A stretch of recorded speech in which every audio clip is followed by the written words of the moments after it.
ये तो हमारे नमो नारायण जी की लापरवाही है कि क्लास इतनी हो गई। हमारे टेक्नीशियन श्रीमान नमो नारायण जी हैं, उनकी लापरवाही है कि माइक चालू नहीं है। कोई बात नहीं, टेक्निकल मिस्टेक हो जाती है, कोई दिक्कत नहीं है दोस्तों। मैं ये कह रहा था कि ये क्लास केवल और केवल बीएसटीसी वाले बच्चों के लिए है और इसमें क्लास में 70 से 80% अंक लाने के लिए केवल ये क्लास सफिशिएंट है, जो आपको 20 से 25 दिन पढ़ने से ही, 3-4 घंटे पढ़ने से ही आपको बीएसटीसी की इच्छा की आपकी कॉलेज, नजदीकी कॉलेज मिल जाएगी। अगर आप उससे ज्यादा अच्छी रैंक चाहते हो तो आप इसको महत्वपूर्ण चीजों को पढ़ने के बाद आप और किताबें और अध्ययन सामग्री और कोर्स आप पढ़ सकते हैं। ये केवल और केवल इंपॉर्टेंट सामग्री आपको एग्जाम पास कराने के लिए उद्देश्य से बनाई गई है। आपको फर्स्ट रैंक ये सामग्री नहीं लाएगी, लेकिन अगर आप इसको पढ़ोगे तो ये आपको आपकी इच्छा का कॉलेज, नजदीकी कॉलेज दिलवा देगी। अभी क्वेश्चन है, राजस्थान के कितनी भूमि क्षारीय है? 7.9 हेक्टेयर भूमि क्षारीय है। मैंने क्वेश्चन का टाइम दे दिया, आपने रिप्लाई नहीं करा, आवाज नहीं आ रही थी। 7.9 हेक्टेयर भूमि क्या है? क्षारीय है। क्षारीय क्या होता है दोस्तों? एक तो होता है अम्लीय, एसिडिक। जिस मिट्टी में एसिडिक की मात्रा ज्यादा, अम्लीयता की मात्रा ज्यादा पाई जाती है तो उसको क्या कहते हैं? अम्लीय मिट्टी। और जिसको क्षारीयता की ज्यादा मात्रा पाई जाती है उसको क्षारीय मिट्टी बोलते हैं दोस्तों। क्या बोलते हैं? क्षारीय मिट्टी।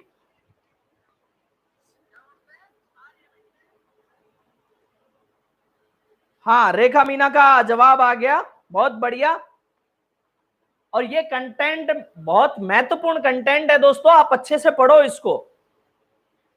राजस्थान के पश्चिम भाग की मिट्टियों में बालू की मात्रा 90 से 95% तक है। पश्चिमी राजस्थान में बलुई मिट्टी, मरुस्थल भूमि होने के कारण बलुई मिट्टी पाई जाती है, जिसके कारण बालू की मात्रा उसमें 90 से 95% तक है। और मटियार की मात्रा 15 से 10% तक पाई जाती है। मटियार मतलब चिपचिपी टाइप की मिट्टी होती है ना, वो मात्र 15 से 10% तक पाई जाती है, जो इन मिट्टियों की कम उपजाऊ शक्ति होने का परिचायक है। नदियों के किनारे पर जो मटियार जमा हो जाती है ना, कछारी का एक प्रकार जमा हो जाता है, आपने देखा होता, क्योंकि उसमें पत्तियां, वनस्पति आदि जमा हो जाती है, इसलिए वो बन जाती है। अरावली पर्वतमाला के पूर्वी भाग की मिट्टियों में लेटेराइट, अरावली के पूर्वी भाग में लेटेराइट मिट्टी पाई जाती है, याद रखना। कछारी और मध्यम काली मिट्टियां प्रमुख हैं। पश्चिमी भाग में बलुई पाई जाती है अरावली के, और पूर्वी भाग में क्या पाई जाती है दोस्तों? लेटेराइट, लाल, दोमट, कछारी, मध्यम काली मिट्टियां प्रमुख हैं। राज्य की मिट्टियां मूल रूप से निर्वासित एवं अवशिष्ट प्रकार की हैं। निर्वासित मिट्टियां मैदानी भागों में तथा अवशिष्ट मिट्टियां पहाड़ी पठारी भागों में मिलती हैं। राजस्थान की मिट्टियों का वर्गीकरण अगर अपन करेंगे तो सबसे पहले रेतीली बलुई बालू मिट्टी का करेंगे। रेतीली बलुई बालू मिट्टी का करेंगे। इसका एक प्रश्न अपन तैयार कर रहे हैं दोस्तों। पश्चिमी राजस्थान में सबसे अधिक व विस्तृत क्षेत्र में पाई जाने वाली मिट्टी को क्या कहते हैं? आपके पास ऑप्शन है, रिप्लाई करो फटाक से।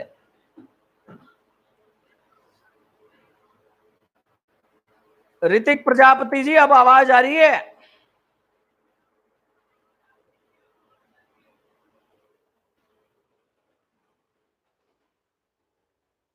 वेरी गुड, रेखा मीना का आंसर आ गया, रेतीली मिट्टी। पश्चिमी राजस्थान में मैंने बताया कि सबसे ज्यादा रेतीली मिट्टी पाई जाती है। यह मिट्टी मुख्यतः कहां कहां पाई जाती है? बाड़मेर, जैसलमेर, बीकानेर, चूरू, जोधपुर जिलों, जालोर, पाली, नागौर जिलों के पश्चिमी भागों एवं गंगानगर, हनुमानगढ़ जिलों के मध्यवर्ती भागों को छोड़कर संपूर्ण क्षेत्र में मिलती है। अगर आपको ये जिले याद करने हैं तो आप नक्शे में देखो, और नक्शे में आप जिलों की स्थिति देखकर अपने दिमाग को सेट करो कि कहां बलुई रेतीली मिट्टी पाई जाती है। आपको रटना नहीं है, बच्चे क्या करते हैं, बाड़मेर जैसलमेर बीकानेर चूरू, बाड़मेर जैसलमेर बीकानेर चूरू, ऐसे 10 बार ऐसा रटना नहीं है, आपको उसको समझना है मैप में देख के। एक बार अगर आपने मैप में देख लिया कि यहाँ ये जिला है, यहाँ ये जिला है और यहाँ मिट्टी पाई जाती है, तो फिर आपका तुरंत ठीक हो जाएगा, आपको याद हो जाएगा, आपको रटने की जरूरत नहीं है। पश्चिमी भागों एवं श्रीगंगानगर हनुमानगढ़ जिलों के मध्यवर्ती भागों को छोड़कर संपूर्ण क्षेत्र में मिलती है, सारे क्षेत्र में मिलती है। केवल गंगानगर हनुमानगढ़ का मध्यवर्ती भाग जहां पर घग्गर नदी का पानी आता है, इसलिए वो भाग छूट गया, बाकी पूरा भाग रेतीली मिट्टी पाई जाती है। दोस्तों इस मिट्टी के 3 प्रमुख प्रकार हैं। इस मिट्टी के कितने प्रकार हैं? 3 प्रमुख प्रकार हैं। लाल रेतीली मिट्टी, लाल कलर की जो रेतीली मिट्टी है उसमें थोड़ा कलर से प्रभाव है, इसलिए इसको लाल रेतीली मिट्टी कहा गया है। और नागौर, जोधपुर, जालोर, पाली, सीकर, झुंझुनू जिलों के कुछ भागों में मिलती है। और इसको देखने के लिए आपको क्या करना पड़ेगा, ये याद रखने के लिए नक्शे में आप एक गोला बना लो, कहां कहां पाई जाती है। नागौर, जोधपुर, जालोर, पाली, सीकर एवं झुंझुनू जिलों में, कुछ झुंझुनू जिलों के कुछ भागों में ये मिट्टी पाई जाती है। ठीक है दोस्तों, पीली भूरी रेतीली मिट्टी नागौर, पाली जिलों के कुछ भागों में मिलती है, इसे सिरोजम मिट्टी भी कहते हैं।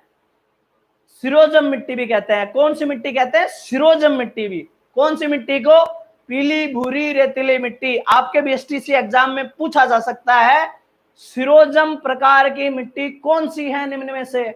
ऑप्शन दे देगा आपके पास, पीली भूरी रेतीली मिट्टी, खारिया नमकीन मिट्टी, लाल पीली मिट्टी, कोई भी एक ऑप्शन दे देगा तो बी आंसर उसका आपको पीली भूरी रेतीली मिट्टी आपको लगा देना है। सिरोजम देख के खारिया नमकीन मिट्टी राज्य के जैसलमेर, बाड़मेर, नागौर, बीकानेर एवं जोधपुर जिलों की निम्न भूमियों में मिलती है। ये लवणीय मिट्टी है दोस्तों। कच्छ के रण का भाग जो जालोर व बाड़मेर में फैला है, जहां की मिट्टी लवणीय है, इस क्षेत्र को सांचौर, जालोर में नहड़ कहते हैं। याद रखना आप, कच्छ के रण का भाग है ना, कच्छ का रण कहाँ है, ज्योग्राफी आपको पढ़ना है, नक्शे का ध्यान रखो। कच्छ का रण कहाँ है? बाड़मेर के नीचे कच्छ है, वहां जो जालोर व बाड़मेर में फैला है, जहां की मिट्टी में लवणीय है, वहां पर नमकीन लवणीयता ज्यादा पाई जाती है। तो दोस्तों क्या है, इस क्षेत्र को सांचौर, जालोर में नेहड़ कहते हैं। सांचौर में नमकीन मिट्टी को क्या कहते हैं? नेहड़ कहते हैं। नमकीन मिट्टी वाला क्षेत्र है उसको क्या कहते हैं? नेहड़ कहते हैं। ये याद रखना है आपको, क्वेश्चन आ सकता है बीएसटीसी में। मोटे कण नमी धारण करने की निम्न क्षमता, नाइट्रोजन की कमी व कैल्शियम लवणों की अधिकता रेतीली मिट्टी की प्रमुख विशेषताएं हैं। यह मिट्टी पवन अपर्दन के प्रति संवेदनशील है। पवन अपर्दन के प्रति संवेदनशील क्या है कि ये जब सूख जाती है तो नमक के बारीक बारीक कण बन जाते हैं, और फिर हवा चलती है तो वो नमक के छोटे छोटे कण है ना, हवा के साथ उड़ना शुरू हो जाते हैं। इसलिए ये मिट्टी क्या है? मिट्टी पवन अपर्दन के संवेदनशील है। इसमें जीवाश्म की मात्रा कम होती है। जब आपको पता है कि नमकीन पानी पाया जाएगा तो उसमें जीव कहां से रहेंगे? जीव तो रहेंगे ही नहीं, तो जीवाश्म पाए ही नहीं जाएंगे उस मिट्टी में। ठीक है दोस्तों, उसके बाद है भूरी रेतीली मिट्टी, और इसके बाद ये क्वेश्चन देखते हैं अपन, वह कौन सी प्रक्रिया है जिसमें पश्चिमी राजस्थान की मिट्टियां अम्लीय व क्षारीय बन जाती हैं? वह कौन सी प्रक्रिया है जिसमें पश्चिमी राजस्थान की मिट्टियां अम्लीय व क्षारीय बन जाती हैं?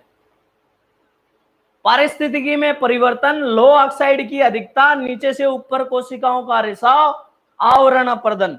ये सब क्या है दोस्तों?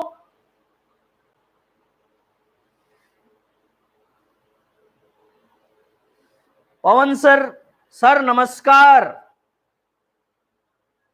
पवन सर कह रहे हैं गुरुजी आनंद आ रहा है आपकी क्लास में, बहुत बहुत धन्यवाद सर।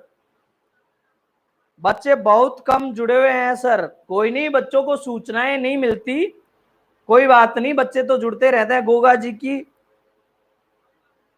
ओलाडीह संचोर जालोर में है। अच्छा,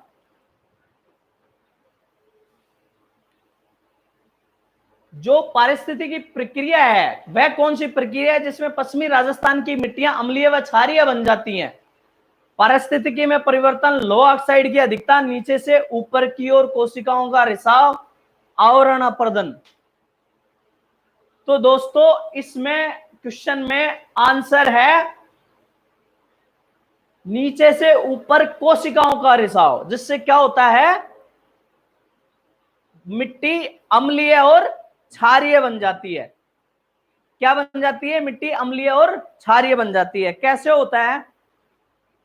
नीचे का जो पानी है वो क्या होता है, कैपिलरी रिएक्शन से क्या होता है, नीचे का पानी ऊपर आ जाता है मरुस्थल भागों में। ऐसी विशेषता होती है जिसे कोशिकीय रिसाव भी कह सकते हैं अपन, या फिर उसको अपन जैसे बिल्कुल गहरा समुद्र जैसा होता है ना, वहां पर क्या होता है कि जो पशु चारा है या जो बेड़े चराते हैं, पशुपालन करते हैं, वो बिल्कुल बीच समुद्र में एक इतनी बड़ी लट्टी से जो अंदर से पोली होती है और उसको मालूम होता है कि कहां पर वो कैपिलरी नली आई हुई है। पानी की एक प्रवृत्ति होती है कि जब उसका दबाव इधर से ऊपर से कम होता है तो ऊपर चढ़ने लगता है। जैसे आप किसी जग में पानी की नली को लगा के रख देते हो ना दोस्तों, तो वो क्या करता है, नली में पानी ऊपर चढ़ जाता है और बाकी जग में नीचे रह जाता है। आपने छोटी सी नली डाली हो कभी, तो वो पानी उसमें ज्यादा चढ़ जाता है ना।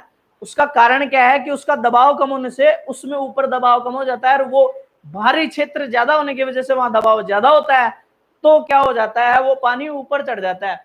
तो उस क्रिया के कारण क्या होता है, लवणीयता और क्षारीयता बढ़ती है। राज्य के अर्ध मरुस्थलीय जिलों विशेषकर बाड़मेर, जालोर, जोधपुर, सिरोही, पाली, नागौर, सीकर एवं झुंझुनू में भूरी रेतीली मिट्टी मिलती है। इस क्षेत्र में ज्वार, बाजरा, मूंग एवं मोठ की बारानी कृषि होती है। नाइट्रोजन की अधिकता इस मिट्टी को उपजाऊ बनाती है। आपको याद रखना है, पश्चिमी जो रेतीला भाग है वहां पर नाइट्रोजन की अधिकता होती है, इसलिए क्या ज्यादा होते हैं, दलहन ज्यादा होता है। नाइट्रोजन की जहां अधिकता होती है वहां पर दलहन फसलें ज्यादा होती हैं, इसलिए ये पश्चिमी राजस्थान में क्या करते हैं, मूंग मोठ की खेती करते हैं। अगर आप पश्चिमी राजस्थान से हो तो आपको बहुत बेहतर समझ में आएगा। आप इस क्लास को अच्छे से देखें दोस्तों। आपका बीएसटीसी का जो है, नींद मत लेने लग जाना, बीच में आपका ध्यान कहीं और चला जाता है, आप इसमें लग जाओ। आपका एग्जाम सिर पर है, बीएसटीसी का एग्जाम तुरंत होने वाला है और उसके बाद में खूब आराम से सोना, कोई दिक्कत नहीं है। आपका जिंदगी का पहला पड़ाव है ये। उसके बाद में आपको बड़े बड़े एग्जाम निकालने हैं, किसी को आरएएस बनना है, किसी को आरजेएस बनना है, किसी को पीएसआई बनना है, कुछ का उद्देश्य टीचर ही है, वो अध्ययन करवाएंगे, तो बच्चों को भी हैबिट डालना। इस क्षेत्र में 90 से 150 सेंटीमीटर की गहराई पर चूने की सतह मिलती है, जिसे हार्ड पेन कहते हैं। कितने? 90 से 150 सेंटीमीटर, धरातल से 90 से 150 सेंटीमीटर के नीचे ही चूने की सतह मिलती है, जिसे हार्ड पेन कहते हैं दोस्तों। ये चीज आपको याद रखनी है। अब इसके बाद देख रहे हैं लाल पीली मिट्टी। इस मिट्टी का विस्तार सवाई माधोपुर, करौली, भीलवाड़ा, टोंक, अजमेर जिलों में है। जिले याद करने के लिए आपको क्या करना पड़ेगा, जिलों की स्थिति देखकर उस स्थिति के हिसाब से जिले याद करना, रटना मत। रटना मत, मैं बता रहा हूं आपको, ये याद नहीं होंगे। रटोगे तो वहां जाके भूल जाओगे मैंने क्या रटा था, ऐसे खुजाने लग जाओगे। नहीं, ऐसा नहीं करना। आप नक्शे में देखकर सवाई माधोपुर, करौली, भीलवाड़ा, टोंक, अजमेर कौन सी मिट्टी पाई जाती है, लाल पीली, और उसमें खाली मैप रखो अपने पास और उसमें गोला लगा लो और वहां भर लो लाल पीली मिट्टी। एक बार में ही आपको याद हो जाएगा। इन मिट्टियों का पीला रंग लोह ऑक्साइड के जलयोजन की उच्च मात्रा के कारण है। इन मिट्टियों का पीला रंग, जो पीला कलर होता है ना, वो लोह ऑक्साइड के जलयोजन की उच्च मात्रा के कारण होता है। लोह ऑक्साइड जब जल के साथ क्रिया करता है उसमें पीलापन उभर जाता है उस मिट्टी में। इस कारण वो पीली मिट्टी होती है। यह मिट्टी ग्रेनाइट, शिस्ट, निस इत्यादि चट्टानों के टूटने से बनी है। इस मिट्टी में ह्यूमस एवं कार्बोनेट पदार्थों की कमी रहती है। ठीक है दोस्तों। लाल लोमी मिट्टी, इस प्रकार की मिट्टी डूंगरपुर जिले एवं उदयपुर जिलों के दक्षिणी मध्य भागों में मिलती है। लो ऑक्साइड की अधिकता के कारण इस मिट्टी का रंग लाल हो जाता है। लो ऑक्साइड की अधिकता के कारण, वहां पीले वाले में क्या, लो ऑक्साइड जल के साथ जल योजन की क्रिया करके बना रहा था। यहां लो ऑक्साइड के कारण इसका रंग लाल हो रहा है।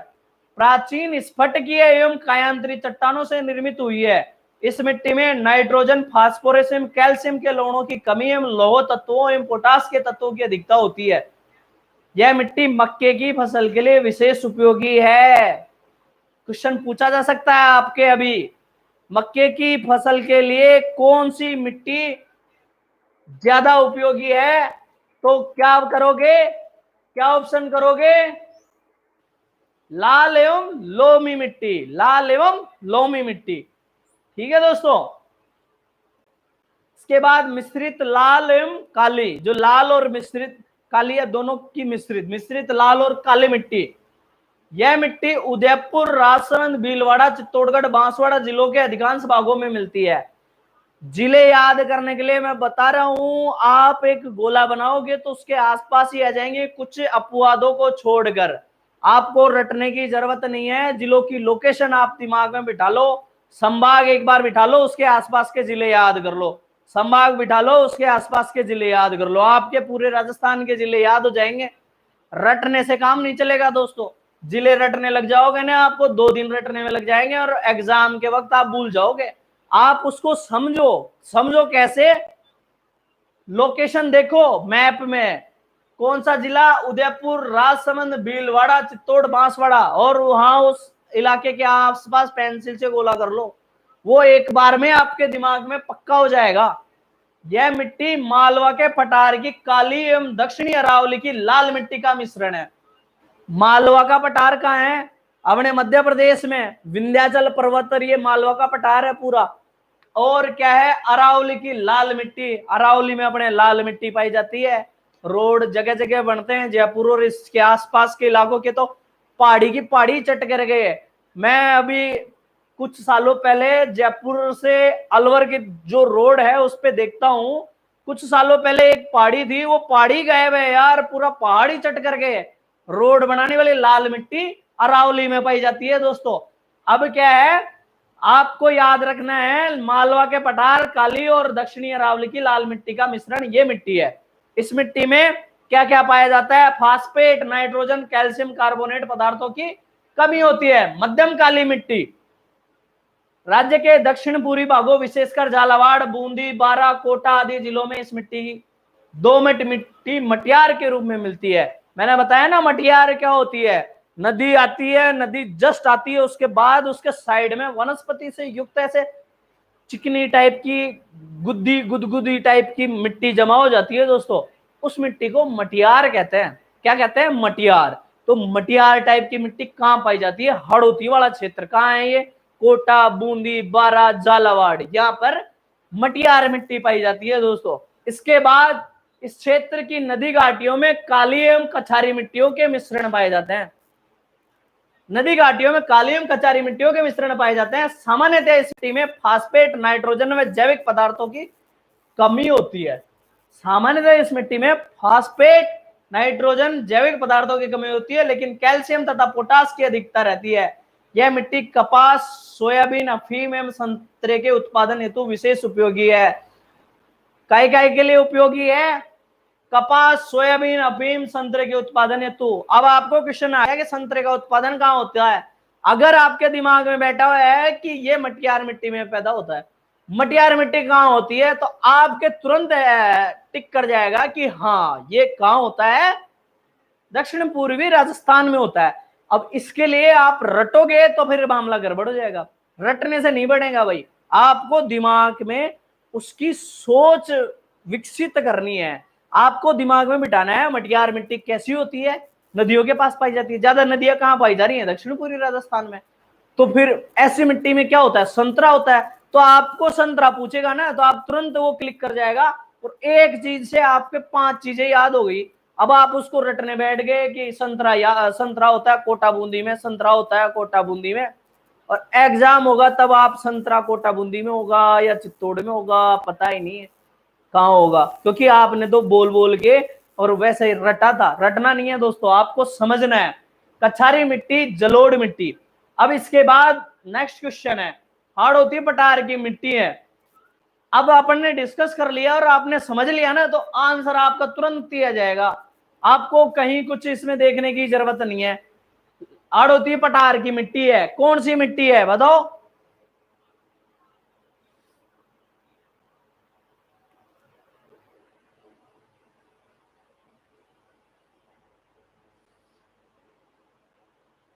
अरे आंसर भी आ गए, ऋतिक प्रजापति, झालावाड़, रेखा मीणा बी, नमो नारायण शर्मा जी का सी आ गया, पवन पांडे जी प्रणाम गुरु जी को, अरे गुरु जी आपको भी प्रणाम।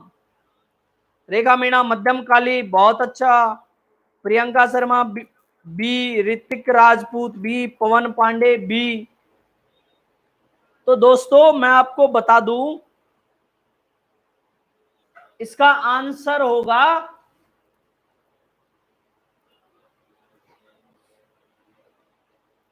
हाड़ौती में सबसे ज्यादा मिट्टी कैसी पाई जाती है? मटियार, मैंने बताया।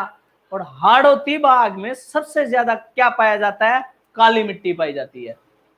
अब आपको इसमें से ऑप्शन देख के वो करना है। मिश्रित लाल काली तो कहां पाई जाती है? दक्षिणी राजस्थान में पाई जाती है दोस्तों। लाल काली पाई जाती है दक्षिणी राजस्थान में। तो इसका आंसर होगा मध्यम काली। इसका आंसर होगा मध्यम काली। मध्यम काली का मतलब मटियार के मिलने के कारण हाड़ौती क्षेत्र में मध्यम काली मिट्टी पाई जाती है।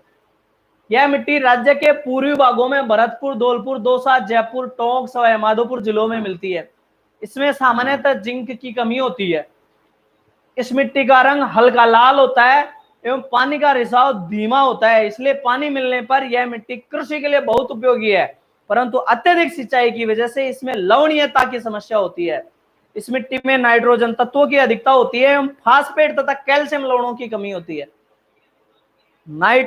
नाइट्रोजन तत्वों की अधिकता होती है। नाइट्रोजन तत्वों की अधिकता होने का मतलब आपको दिमाग में बैठ जाना चाहिए कि यहाँ पर दलहन ज्यादा होगा। ठीक है दोस्तों, जब आप देखोगे कि दलहन ज्यादा होगा तो जहां दलहन ज्यादा होगा तो वहां ये नाइट्रोजन तत्वों की अधिकता पाई जाएगी। और इसमें क्या? फास्फेट एवं कैल्शियम लवणों की कमी पाई जाती है। फास्फेट और कैल्शियम लवणों की कमी पाई जाती है हाड़ौती में, क्योंकि नदियों द्वारा लाई हुई मिट्टी है और वो काली गहन मिट्टी होती है, बहुत उपजाऊ मिट्टी होती है। जो चंबल का है, अपने बारा का इलाका है, झालावाड़ है, सारी नदियां, सारा अच्छा पानी है, इतनी उपजाऊ और इतनी कृषि योग्य भूमि है। लेकिन क्या है, इस इलाके में बीहड़ ज्यादा है। बीहड़ ज्यादा होने की वजह से क्या वो इतनी अनुकूल परिस्थितियां नहीं है काय के लिए? कृषि के लिए अनुकूल परिस्थितियां हैं लेकिन उसमें व्यवधान कर देता है। दूसरा महत्वपूर्ण यह है कि बाढ़ की स्थिति में वो फसल वैसे भी चौपट हो जाती है इस तरह से। इसके बाद भूरी मिट्टी,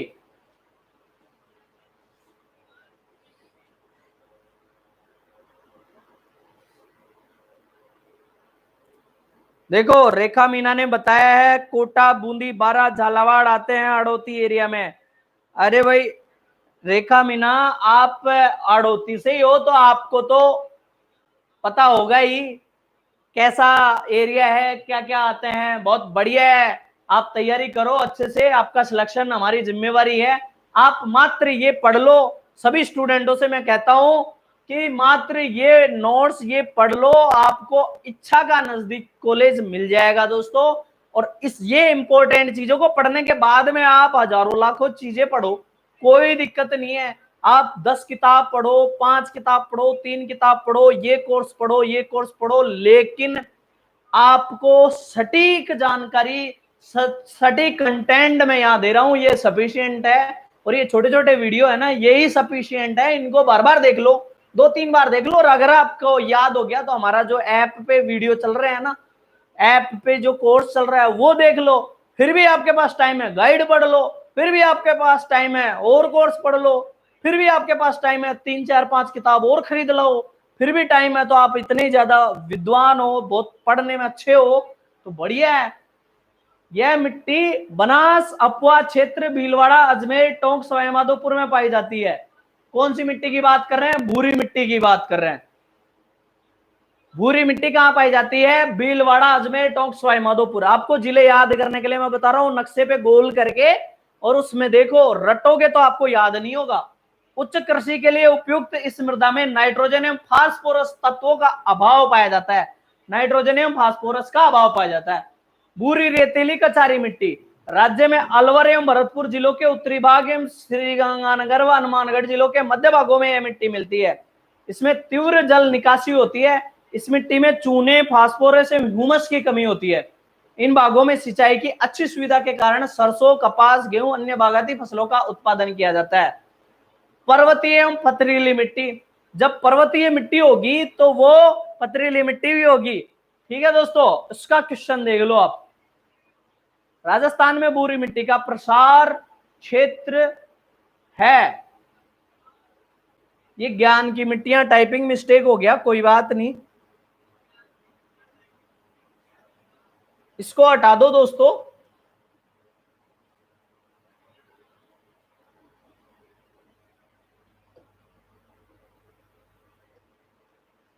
राजस्थान में भूरी मिट्टी का प्रसार क्षेत्र कहां है? ये पिछले वाले का क्वेश्चन है, आंसर है। अभी अपन ने देखा कहां, बनास वाला क्षेत्र, भीलवाड़ा, सवाईमाधोपुर, टोंक, इन क्षेत्रों में भूरी मिट्टी पाई जाती है दोस्तों। मैंने आपको करवाया अभी भूरी मिट्टी, देखो ये रही भूरी रेतीली कछारी है, ये रही भूरी मिट्टी। भीलवाड़ा, अजमेर, टोंक, सवाईमाधोपुर जिलों में पाई जाती है। आप ये पीडीएफ लेने के लिए हमारे कौन सर है, नमोजी सर, उनसे बात करो। उनका नंबर है 8107953161, 8107953161 पर आप कांटेक्ट करके ये पीडीएफ प्राप्त कर सकते हैं। ये है दोस्तों, तो इसका बनास नदी प्रवाह क्षेत्र आ जाएगा। यह मिट्टी अरावली पर्वतमाला के ढालों पर सिरोही, उदयपुर, राजसमंद, डूंगरपुर, चित्तौड़गढ़, अजमेर, भीलवाड़ा जिलों के पर्वतीय भागों में मिलती है। इस मिट्टी की गहराई कम होने के कारण यह कृषि के लिए अनुपयुक्त है। राजस्थान सरकार के कृषि विभाग ने मिट्टियों को उर्वरता के आधार पर 14 भागों में बांटा है। उपजाऊपन के आधार पर राजस्थान सरकार ने 14 भागों में बांटा है मिट्टियों को। मिट्टियों का रासायनिक तत्वों के आधार पर नई पद्धति में वर्गीकरण अमेरिकी वैज्ञानिकों ने किया है। राज्य में इस वर्गीकरण के अनुसार 5 प्रकार की मिट्टियां पाई जाती हैं। एरिडोसोल, शुष्क मिट्टी, एरिडोसोल का मतलब शुष्क मिट्टी। अल्फीसोल, जलोढ़ मिट्टी। एंटीसोल, पीली भूरी मिट्टी। इंसेप्टिसोल, आर्द्र मिट्टी। और वर्टिसोल, काली मिट्टी। आपको याद रखने की ट्रिक ये है कि एरिडो का मतलब, एरिड का मतलब शुष्क होता है, तो आप शुष्क वाला तो शुष्क मिट्टी हो गई। वर्टिसोल आप याद रख लो काली मिट्टी के लिए। अब आपके पास एंटी और इंसेप्टी, इन दोनों में कंफ्यूज रहेगा। इंसेप्टिसोल तो कहां पाई जाती है? हाड़ौती वाले क्षेत्र में पाई जाती है, आर्द्र मिट्टी होती है। इंसेप्टिसोल जो मिट्टी होती है वो आर्द्र मिट्टी होती है दोस्तों। और एंटीसोल मिट्टी है वो पीली भूरी मिट्टी होती है। एंटीसोल और इंसेप्टिसोल में ये अंतर है कि वो आर्द्र मिट्टी होती है और वो काली टाइप की मिट्टी है, और ये वाली मिट्टी क्या है? पीली भूरी मिट्टी है जो एंटीसोल है। इन दोनों में याद रख लिया तो फिर आपके पास क्या बचा? अल्फीसोल। अल्फीसोल जलोढ़ मिट्टी है, बस काम खत्म। आपको याद हो गया और आपका क्वेश्चन ठीक। और इससे रिलेटेड क्वेश्चन आएगा, मैं बता रहा हूं, इससे रिलेटेड क्वेश्चन डेफिनेटली आता है बीएसटीसी एग्जाम में। ज्योग्राफी में मिट्टी का प्रश्न आता है तो सबसे पहले ये पूछते हैं, क्योंकि बच्चे भूल जाते हैं एंटीसोल क्या है और इंसेप्टिसोल क्या है, भूल जाते हैं। आप बाद में भी देख रहे हो इस वीडियो को, तो आप क्या करो, एक कॉपी पेन लेकर उसमें इंसेप्टिसोल, एंटीसोल, वर्टिसोल, इनको याद कर लो। ये क्वेश्चन डेफिनेटली आएगा, मैं बता रहा हूं आपको। राजस्थान में लगभग 7.2 लाख हेक्टेयर भूमि क्षारीय है। इसका विस्तार खास तौर पर जोधपुर, पाली, भीलवाड़ा, अजमेर, भरतपुर, टोंक, नागौर, सिरोही, जालोर, बाड़मेर एवं चित्तौड़गढ़ जिलों में है। ठीक है दोस्तों, क्षारीय भूमि को लवणीय, नमकीन, ऊसर एवं रेही के नाम से जाना जाता है। क्या क्या? ऊसर, रेही के नाम से जाना जाता है नमकीन भूमि को, लवणीय भूमि को।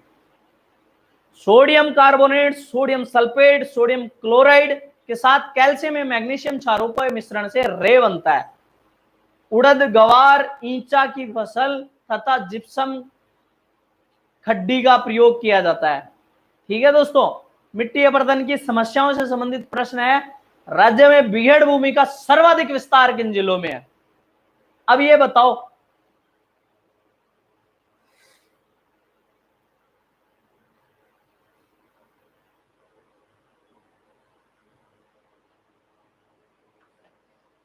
राज्य में बीहड़ भूमि का विस्तार, सर्वाधिक विस्तार किन जिलों में? करौली, सवाई माधोपुर, जयपुर, दौसा, धौलपुर, भरतपुर व अलवर।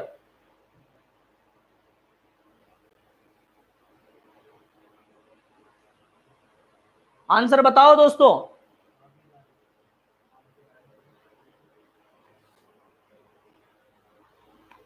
आंसर आ भी गए। प्रियंका शर्मा जी का आ गया, नमो नारायण शर्मा जी का आ गया, ऋतिक राज प्रजापति का आ गया। सभी बढ़िया आंसर दे रहे हो, ठीक है। करौली एवं सवाई माधोपुर में क्या है? बीहड़। बीहड़ कहां पाए जाते हैं? चंबल वाले क्षेत्र में। तो चंबल वाला क्षेत्र कहां है? इधर से धौलपुर के पास से शुरू होकर करौली हो गया, कोटा बूंदी हो गया, सवाई माधोपुर हो गया, झालावाड़, बारा, ये जो चंबल वाला इलाका है ये बीहड़ है। तो आप उसको एक बार दिमाग में सेट कर लोगे तो आपके अच्छे से याद हो जाएगा, और कोई भी आंसर आएगा तो आप कर दोगे। राज्य में अरावली पर्वतीय क्षेत्रों में मृदा अपरदन के प्रमुख कारण वनों का विनाश, अत्यधिक पशुचारण एवं अविवेकपूर्ण कृषि है। पश्चिमी मरुस्थलीय जिलों में मिट्टी अपरदन का मुख्य कारण वायु है। राज्य में सर्वाधिक क्षेत्रफल वायु अपरदन के कारण आता है। मिट्टी का अपरदन प्रमुखतः 4 प्रकार से होता है। आवरण अपरदन, मतलब ऊपर की एक परत ऐसे कैसे, पूरे क्षेत्र की एक परत ऐसे कैसे हट गई, उसको क्या कहेंगे? उसका आवरण हट गया। नाम से क्लिक हो जाना जी, आवरण हट गया। सीट की सीट पूरी की पूरी हट गई, उसको कहते हैं आवरण अपरदन। जब तेज वर्षा के कारण निर्जन पहाड़ियों की मिट्टी जल के साथ घुलकर बह जाती है और वो नीचे के पार्ट ऐसे कैसे रह जाता है, तो उसको क्या कहते हैं? आवरण अपरदन। धरातलीय अपरदन, सरफेस इरोजन, पर्वत पदीय क्षेत्रों में जल के तेज बहाव से मिट्टी की ऊपरी उपजाऊ परत का कटाव होना धरातलीय अपरदन कहलाता है। नाली नुमा अपरदन, गुली इरोजन, सर्वाधिक हानिकारक अपरदन। इसमें नदियां, सहायक नदियां, लघु सरिताएं, नाले मिट्टी को कई फुट की गहराई तक काटकर गहरे गड्ढे, नालियां बना देते हैं। इस प्रकार का अपरदन राज्य के कोटा, सवाई माधोपुर, धौलपुर जिलों में चंबल नदी द्वारा किया जाता है। इसको नाली नुमा अपरदन या अवनालिका अपरदन भी कहते हैं। अवनालिका अपरदन भी शब्द यूज करते हैं। तो इसको गुली, एक गली बना लेते हैं, उस गली को गली इरोजन कहते हैं दोस्तों। इस तरह से वो अपरदन की एक पूरा काट के और एक नाली बना देती है, उससे क्या होता है? नाली नुमा अपरदन होता है। दूसरा है वात वायु द्वारा अपरदन। दिमाग क्लिक कर रहा है तुरंत ही कि भाई हवा तेज से चलेगा ये। इसमें मरुभूमि में तेजी से बहती प्रचंड पवनों द्वारा मिट्टी को उड़ाकर एक स्थान से दूसरे स्थान तक ले जाया जाता है। राज्य का पश्चिमी एवं उत्तरी भाग इस प्रकार के अपरदन से प्रभावित है। राजस्थान में मिट्टी अपरदन के प्रमुख कारण है। राजस्थान में मिट्टी अपरदन को सर्वाधिक प्रोत्साहित करने वाली नदी है बनास, माही, बाणगंगा, चंबल। अब भी मैं बात कर रहा था कि सबसे ज्यादा अवनालिका अपरदन राजस्थान में चंबल नदी में होता है। अगर आपको दिमाग कंसेप्ट बैठ गया एक बार दिमाग में, तो ये अंकित शर्मा कह रहे हैं गुड इवनिंग, तो इसका आंसर आएगा चंबल। क्या आएगा दोस्तों? चंबल। वनों का विनाश, झूमिंग कृषि प्रणाली द्वारा वनों की कटाई होती है। अंधाधुंध पशुचारण, वन क्षेत्रों में भेड़ बकरियों की अनियंत्रित चराई द्वारा होता है। ये ग्रीष्म काल में चलने वाली आंधियां, फसल चक्र को नहीं अपनाना, ये सब क्या है? मिट्टी अपरदन की समस्याएं हैं। राज्य में मिट्टी अपरदन के प्रभाव, भीषण में आकस्मिक बाढ़ों का प्रकोप बढ़ जाता है। बाढ़ आती है, सूखे मकाल की लंबी अवधि चलती है, नदियों की तह में बालू के जम जाने से उनकी धारा परिवर्तन की संभावना रहती है, कृषि उत्पादन में कमी होती है, कृषि योग्य भूमि में कमी होना। राज्य में मिट्टी अपरदन को रोकने के उपाय, एक प्रश्न भी ले लेते हैं इसमें। राज्य में भूमि कटाव को रोकने के लिए प्राथमिक भू परिष्करण की कौन सी क्रिया उपयुक्त है? भूमि कटाव को रोकने के लिए, भूमि के कटाव को रोकने के लिए समतलीकरण, मेड़बंदी, सीढ़ीदार खेती, कटीली। भाई मेड़बंदी से क्या होगा कि वो अप्रदन नहीं होगा, पानी तेजी से नहीं बहेगा, धीरे धीरे बह के चला जाएगा या फिर रुका रहेगा, इससे क्या कटाव नहीं होगा। अब क्या है, पहाड़ी डालो, बंजर भूमि, नदियों के किनारे वृक्षारोपण करना, भेड़ बकरियों की अंधाधुंध चराई पर नियंत्रण करने एवं उनके लिए चारागाहों का विकास करना, बहते हुए जल के वेग को रोकने के लिए खेतों में मेड़बंदी करना, उच्च ढालू भूमि में समोच्च की पद्धति से कृषि करना, पर्वतीय ढालों एवं तराई में छोटे छोटे बांधों में अणिकटों का निर्माण करना ताकि जल के वेग एवं आयतन में कमी हो सके। मरुस्थलीय क्षेत्रों में मिट्टी को उड़ने से रोकने के लिए वृक्षों की पट्टियां लगाई जाती हैं। मिट्टी संबंधी समस्याएं, मरुस्थलीय प्रसार धार का मरुस्थल उत्तर पूर्व की ओर राजस्थान, पंजाब, हरियाणा, उत्तर प्रदेश में फैल रहा है। वनस्पति के अभाव एवं पवनों की गति के कारण यहाँ की मिट्टी उड़कर उत्तर पूर्व की ओर बढ़ रही है। इस हेतु 1959 में central arid zone research institute काजरी की स्थापना जोधपुर में की गई थी। कब? 1959 में। कब करी? 1959 में। काई की स्थापना? काजरी की। क्या है काजरी? Central arid zone research institute, सूखे क्षेत्र के अनुसंधान के लिए इंस्टीट्यूट लगाया गया। कहां पर लगाया गया? जोधपुर में। कृषि भूमि की उर्वरा शक्ति का कम होना, विभिन्न प्रकार का अपरदन, वर्षा की कमी एवं पोषक तत्वों की आपूर्ति नहीं होने से मिट्टी की ऊसर या अनुपजाऊ होती जा रही है। जलाधिक्य की समस्या, जब किसी क्षेत्र में जल का स्तर फसल के जल क्षेत्र में स्थित मिट्टी की आर्द्रता को रोक दे तो जिससे मिट्टी में ऑक्सीजन की कमी और कार्बन डाइऑक्साइड की अधिकता हो जाती है। इससे क्या निवारण हेतु जल की निकासी आवश्यक है। जलाधिक्य ज्यादा हो जाता है तो भी गड़बड़ है। फिर क्या है दोस्तों? खरपतवार की समस्या, फसलों के साथ उग जाने वाली अनावश्यक पौधों एवं घास को खरपतवार कहते हैं, जो मिट्टी के पोषक तत्वों का अवशोषण करते रहते हैं। इस समस्या का निदान खरपतवार को समय रहते मानवीय श्रम द्वारा उखड़वाना एवं फसलों में हेरफेर करना है। राजस्थान में कहीं कहीं सिंचाई के जल में कार्बोनेट की मात्रा अधिक होती है, जिसे तेलिया पानी कहते हैं। कार्बोनेट की मात्रा अधिक हो जाती है, उसको तेलिया पानी कहते हैं। ऊसर भूमि सुधारने के उपाय, भूमि समतल करना, मामूली लवणीयता के लिए गोबर का उपयोग करना, ग्वार ढैंचा बोकर जो 2 माह बाद उसे भूमि में दे देना। भूमि में दे देना मतलब उसके ऊपर एरू चला देते हैं, अपने यहाँ पूर्वी राजस्थान में एरू बोलते हैं। जिप्सम डालना। भू संरक्षण के उपाय, राज्य में सुबबूल नामक वृक्ष लगाया जाए जो शीघ्र बढ़ता है, क्षारीयता सहन करता है, नाइट्रोजन बढ़ाता है और जल से होने वाला अपरदन रोकता है, पशुओं के लिए चारा व लकड़ी उपलब्ध करवाता है। अन्य महत्वपूर्ण तथ्य, वर्ष 1952 में जोधपुर में क्या लगाया गया? काजरी। नहीं, मरुस्थल वृक्षारोपण अनुसंधान केंद्र लगाया गया। काजरी 1959 में लगाया गया था। ठीक है दोस्तों, ये भी कहां लगाया गया? जोधपुर में। राज्य के नहरी क्षेत्र में नहरों के निकट जल का रिसाव होता रहता है। यह जल धीरे धीरे भूमिगत जल से मिल जाता है, फलस्वरूप संबंधित क्षेत्र में दलदल का निर्माण हो जाता है जहां पर कृषि कार्य नहीं हो सकता। इसे सेम की समस्या कहते हैं। हनुमानगढ़ जिले का बड़ोपल गांव इसके लिए जाना जाता है। इस समस्या के समाधान के लिए जिप्सम का उपयोग करते हैं। राज्य में बीहड़ भूमि का सर्वाधिक विस्तार सवाई माधोपुर, करौली जिलों में है। केंद्रीय मृदा लवणता अनुसंधान संस्थान करनाल हरियाणा में स्थित है। अपरदन एवं अपसरण की समस्या को रेंगती मिट्टी कहते हैं। राजस्थान में बंजर भूमि का सर्वाधिक प्रतिशत जैसलमेर में है। राज्य में लोयस मिट्टी का जमाव मुख्यतः सवाई माधोपुर, करौली और झुंझुनू जिलों में मिलता है। राजस्थान में केंद्रीय भू संरक्षण बोर्ड के कार्यालय जयपुर एवं सीकर में स्थित है। कहां है? जयपुर और सीकर में। क्या? केंद्रीय भू संरक्षण बोर्ड। राजाड़ परियोजना चंबल क्षेत्र में सेम की समस्याओं को समाधान के लिए की गई है। किन्हीं कारणों से रेगिस्तान को आगे बढ़ने से रेगिस्तान का मार्च कहलाता है। रेगिस्तान आगे बढ़ता है, मरुस्थल और ज्यादा आगे बढ़ जाता है, उसको रेगिस्तान का मार्च कहते हैं। राजस्थान में छोटे क्षेत्र में उत्पन्न वायु चक्रवात को स्थानीय भाषा में बुबुला कहते हैं। बंगाल की खाड़ी से आने वाली मानसूनी हवाएं स्थानीय भाषा में पुरैया कहलाती है। मिट्टी की क्षारीयता की समस्या के समाधान के लिए, जिप्सम एवं लवणीयता की समस्या के समाधान हेतु तो रॉक फास्फेट का उपयोग किया जाता है। दोस्तों धन्यवाद, आप हमारी क्लास से जुड़े रहिए, ये बीएसटीसी के लिए बहुत महत्वपूर्ण है। धन्यवाद दोस्तों।